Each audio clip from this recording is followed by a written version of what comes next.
Reka tubashimire kandi tubahe ikaze mu mukurikira amakuru y'imiganiro tubagezeho gatanu kuri gatanu. Mudukurikira rero muri hirya no hino atandukanye tubahaye ikaze mu makuru yacu kandi twizere ko mumeze neza. Twibutse cyane rero reka tunyarukire n'ubundi muri Kongo haba ariho duhera amakuru yacu. Muri Kongo biri kuvuga ko icyumweru cyaba kirenze perezida wa Kongo Antoine Felix Tshisekedi ntawe umucira iryera. Perezida wa Kongo Antoine Felix Tshisekedi Chilombo akomeje kuburirwa irengero ndetse ngaho aherereye hakomeje kuba amayobera. Ku cyumweru gishize nibwo hamenyekanye amakuru y'uko uyu mugabo yagiriye urugendo mu gihugu cy'amahanga kitaramenyekana. Nkuko rero amakuru dukomeza gukura muri iki gihugu akomeza kuvuga uko uwo munsi iradiyo na televiziyo by'Ububirigi RTBF yatangaje ko uyu mugabo ngo yaba yaje i Kigali gusa nyuma iza kuvuguruza aya makuru nyuma yo kunyomozwa na Tina Salama usanzwe ari umuvugizi wa perezida wa Repubulika Iharanira Demokarasi ya Kongo. Ibiro ntaramakuru y'abanyekongo ACP uwo munsi byo byatangaje ko Tshisekedi ngo yaba yagiriye uruzinduko rw'akazi mu Buholande, gusa nyuma yaho nabyo biza gusiba ubutumwa byari byanditse ku rubuga rwa Twitter. Nkuko ro amakuru n'ubundi yakomeza kugenda abitangaza, Tshisekedi aheruka kugaragara mu ruhame kuwa gatandatu w'iki cyumweru gishize ubwo yari ayoboye umuhango wo kwiyunga kw'abanyekongo bo mu bwoko bw'abateke ndetse n'abayaka bari bamaze igihe mu makimbirane yitwaje intwaro.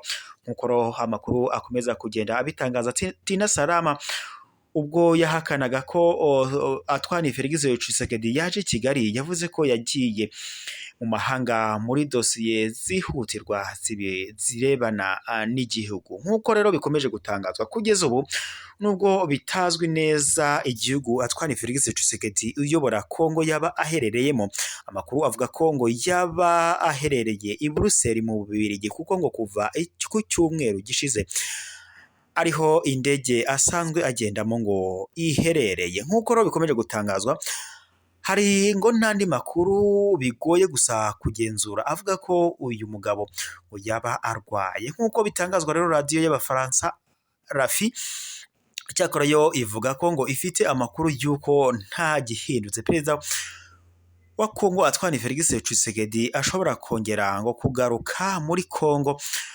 kuri uyu wa gatandatu nyuma y'igihe abanyekongo batazi aho uyu mugabo aherereye. Gusa nkuko byakomeje kugenda bivuga ko uyu mugabo ndetse kuri ubu yaba arwaye ngo mu rutirigongo, kugeza kuko rero hari n'amakuru y'abavuga ko ngo yaba ari mu Bubiligi Brussels mu Bubiligi ngaho yaba yaragiye kwivuriza. Nkuko amakuru hakomeje kugenda abitangaza kuri ubu rero abanyekongo ndetse n'ibitangazamakuru bitandukanye bikomeje kugenda byibaza aho yaba aherereye, ndetse amakuru akomeje kuba agatereranzamba ku hantu Antoine Felix Tshisekedi uyobora Repubulika Iharanira Demokarasi ya Kongo yaba aherereye. Turabashimiye rero mwe mwari mukurikiye amakuru y'ibiganiro tubagezeho gatanu kuri gatanu. Kuri wowe waba utarakanda subscribe cyangwa se abone bitewe n'ururimi ukoresha, ndagushishikariza gukandaho maze ukazajya ubona amakuru n'ibiganiro tukugezaho gatanu kuri gatanu. N'umuyoboro wa YouTube wa Rwanda Top News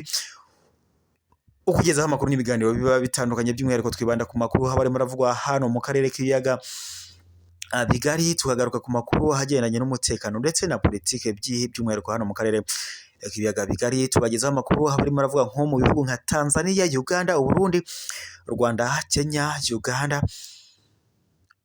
Tanzania, Malawi ndetse n'ibindi bihugu bitandukanye nka Kongo bivugwa hano mu karere k'ibiyaga bigari. Tubagezaho kandi n'amakuru by'umwihariko haba agenda agaruka ku ngingo z'umutekano na politike. Kuri wowe rero waba utarakanda subscribe cyangwa se abone bitewe n'ururimi ukoresha, kanda subscribe, like, ukande like maze na share yaho uzajya ubona amakuru n'ibiganiro tuba tugenda tukugezaho gatanu kuri gatanu. Ndabashimiye mwe mwari mudukurikiye rero aho muri hirya no hino hatandukanye.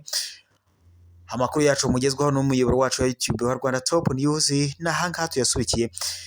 Tuzongera mukomeze kugira impagarike n'ubugingo, amakuru yacu yo nakagaruka. Turabashimiye, mukomeze kugira ibihe byiza.